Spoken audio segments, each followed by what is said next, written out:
G'day sunshines, welcome to Tarot with Tracey, and it's been a while since the last post because I've been trying to work out how to get a volume that you guys can all hear better. So today, hopefully with a special microphone, that volume will be just right for you guys so you don't have to struggle to hear these beautiful words of wisdom that Tarot is bringing through for us today. Now, the issue that has come to me today to talk about has been this question of loneliness. So thank you to the Tarot for bringing forth all these different ideas about loneliness for us to deep dive into. And what you're listening for is either a word or a card or maybe even the whole story that speaks to you. You will know if this is the message for you. You'll hear it. You'll go, aha. And that's what you're looking for. It's that little breakthrough. And sometimes those breakthroughs come, over time, like not whilst you're listening, but later it comes percolating back up into your mind. And you're going like, yes, that's what I needed to know. So today we're here to talk about loneliness with Tarot. So many different interesting aspects of loneliness because, we don't actually have to be alone to feel lonely. You can be in a crowd and still feel lonely. And interestingly, the first card that Tarot has brought to us is this beautiful Three of Pentacles, where normally it's like, yes, look at that apprentice standing up there on his bench, teaching something to the masters. They know more, but he actually is the one they need to listen to. They may have the education and experience, but he's the one with the words. But from the point of view of loneliness today, what I'm seeing here is that sometimes we just don't feel understood. We feel like we're up on this bench and aside from everyone else. Can you see how he's holding his mallet as if he's like protecting himself from these people? Sometimes whether we're on our own or whether we're with others, we have this feeling of being different, alienated, isolated, separated from them, standing up separately on this bench. Maybe we're looking down on them from a different height, that we have been put up there, or maybe we've jumped up there, but we've somehow managed to get this distance. And in this distance, where we feel perhaps better than them, but basically just separate from others, in this space, the loneliness begins to bubble up. I'm betting that up there on that bench, he might feel like he's being listened to, but he is likely to be feeling very much on his own. And this is the kind of tension of loneliness, onlyness, being on our own that I've come to feel today is what Tarot is asking us to listen into and dig into. Now, when we're up there by ourselves on that bench, often that's coming about because we have been in a Four of Swords situation. We might have been out to battle to do whatever it was we needed to do, to fight for that right to be on the bench, to be heard. And now when we come home from battle, now it's time to rest and integrate. And whilst we're resting and integrating, that is a lonely place to be. We're sitting there all by ourselves in the chapel that the story behind this card is that the warrior builds his tomb, and after battle, if he survives the battle, he comes and lies down under the stained glass window and reflects on the beauty of having been allowed to live and be here in life. But for us, I'm feeling this feeling of the sense of the loneliness that comes with having been to battle and coming back to do the integrating. And if we're busy integrating, the lessons that we've learned from whatever relationships we've been in or whatever we've learnt recently, and we're integrating that, we end up on our own like this, up on the bench, processing that.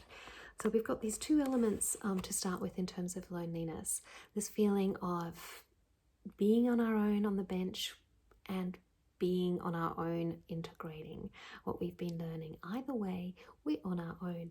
So the thing that we are fearing, Tarot is reminding us that sometimes what we fear or what blocks us from dealing with our loneliness is we fear this hard work that comes from mastering the art of being with others. So these pentacles here are the work that needs to be done, and this worker, this artisan, this craftsman, he's chiseling another pentacle to put on that tree, and he's in his flow and he knows what he's doing.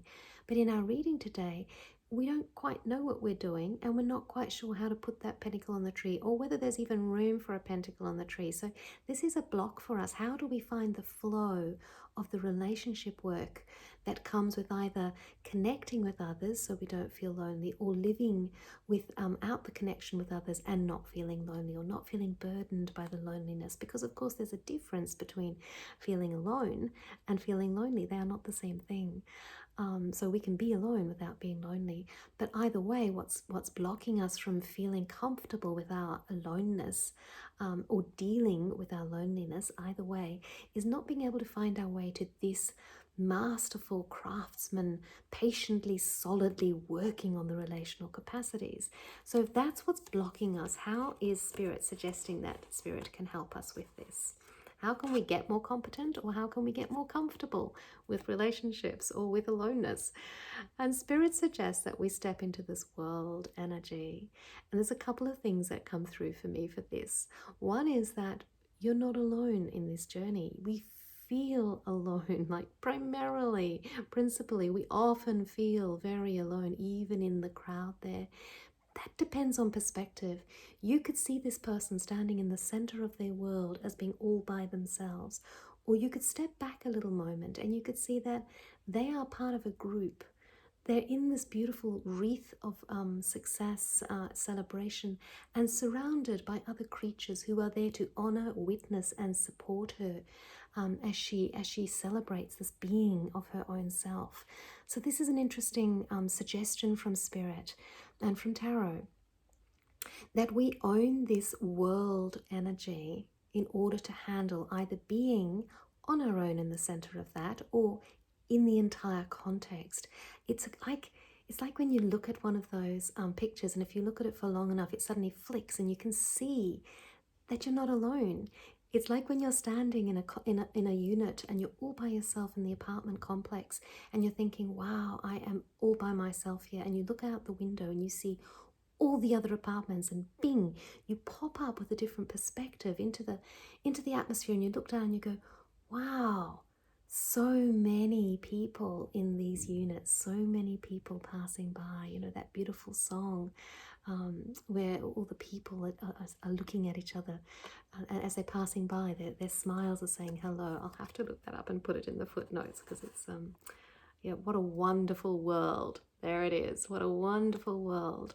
So that kind of energy, where we begin to step into understanding that whilst we might be on our box by ourselves here, there are others present. There is a connection. So shifting our perspective on that, whilst we might be integrating on our own here, as we move from that and into being okay with that, we can step through that portal and find a connection of the worldness, the fact that we are here on this little blue planet, and each one of us on our own, yet each one of us together on this little blue planet. They're two sides of the same coin. So, you know, Spirit's saying, notice this incredible shift in our perspective, so that we can feel the presence of the world around us as we wrestle with this question of, do I want to be comfortable with my aloneness, or do I want to be able to step into connection somehow, and what do I need to do to achieve that? I'm wondering if all the rustling of the cards is going to interfere with the voice that's being picked up and the projection of that. So if you could let me know, that would be really lovely, if this audio is better for you. So where are we now? We've got this sense of, how do we make sense of this dynamic of working away at our pentacles and becoming masters of relationships and connection, or becoming masters of feeling our connection as we sit here in the world, as the center of our universe. Each of us a center of a universe, and each of us together in this one universe. And the Spirit says, so what we should do next, right? If we've suddenly understood that wild dynamic of both being profoundly isolated and alone, and profoundly part of one big, crazy, messy world, and ready to step in and do the work, what is the work that needs doing? What is your next step? And wonderfully, I love it when Tarot does this. Tarot says, lover's energy is your next step. Lover's energy. Now, what does that mean to you? Because there are so many different ways that this can be read and land for you. Does this mean for you that you need to be profoundly in love with yourself, deeply understanding both your weaknesses and your strengths, both your beauty and your frailty, both your masculine and your feminine elements that are you. Like, do you need to be 100% committed to yourself and loyal to yourself, and then see what happens next in terms of relationships? Is that what this is speaking to you? Is that the work that needs doing? The pentacles, those beautiful 7 pentacles there, or how many are there? 8, that he needs to be, he's working on the 7th one of the 8 pentacles, you know, this card here, ta-da, the craftsman. Is that what you need to be working on? Is that your work? How to be deeply connected with you in every element of who you are? Or are you into that next step where you are deeply connecting with someone else? Not the shallow connections of, because this is lover's energy. Like, Spirit's not suggesting just go and have a party and a celebration. Spirit is suggesting that when we're confronting loneliness, it's time to step into deep intimacy. And if you've managed that with yourself, if you've begun to unpack all the ins and outs of you, and you've done some of that, you don't have to do it all, because that is an endless task. But if you've begun that journey, perhaps the next step for you is to reach out into the depth of intimate connection with another being who's ready for this kind of crazy shenanigans of deep, deep, intimate connection. And if you do this, what will be the outcome in terms of loneliness? You know, because sometimes when we're deeply connected to someone else, it actually doesn't resolve the loneliness, but sometimes it does. So Spirit is saying, if we reach for this beautiful intimacy, this deep, deep love and connection, the outcome is 9 of Pentacles in reverse. And that's interesting, because it's not like la-da, contentment and I can rest on my laurels and isn't it all sweet. In reverse. And what's drawn my attention here is once again that hooded hawk. Now normally the 9 of Pentacles gentleman or gentlewoman person there has their hawk on their hawker's glove with the hood on the hawk. And that's really important when you're working with a falcon or a hawk, in the sense that if they can see everything, if they can see all the peeps, they can get very distracted. They're ready to go and get whatever it is that they need to get. But by keeping a hood on the hawk, they can, the falconer can develop a sense of connection with them, a sense of, in a moment I will lift that and then you will go for the prize. But in the moment right now, we're being in the waiting position. But what we've got here is this in reverse. So we, if we begin to deeply connect in a lover's energy sense, because we've understood the world, the shift in perspective from me in the world, and that's both by myself and in one of the manys. If I can understood those two dynamics, then I can take that hood off that hawk and go for it.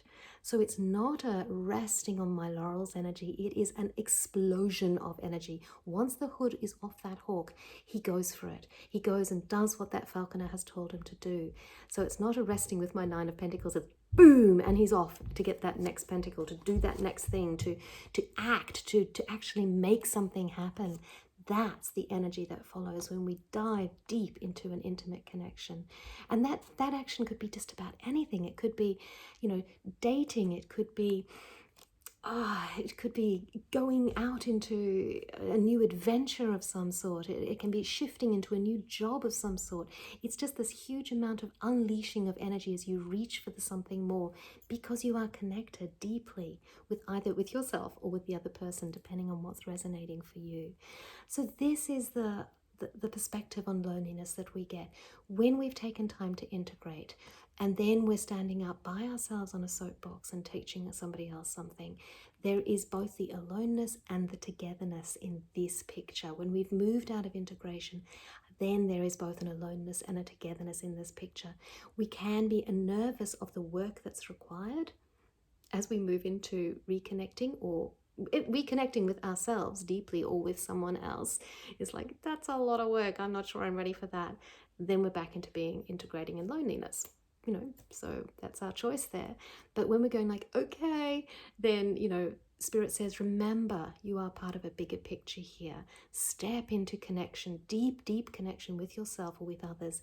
Take that hood off that hawk and go for something more.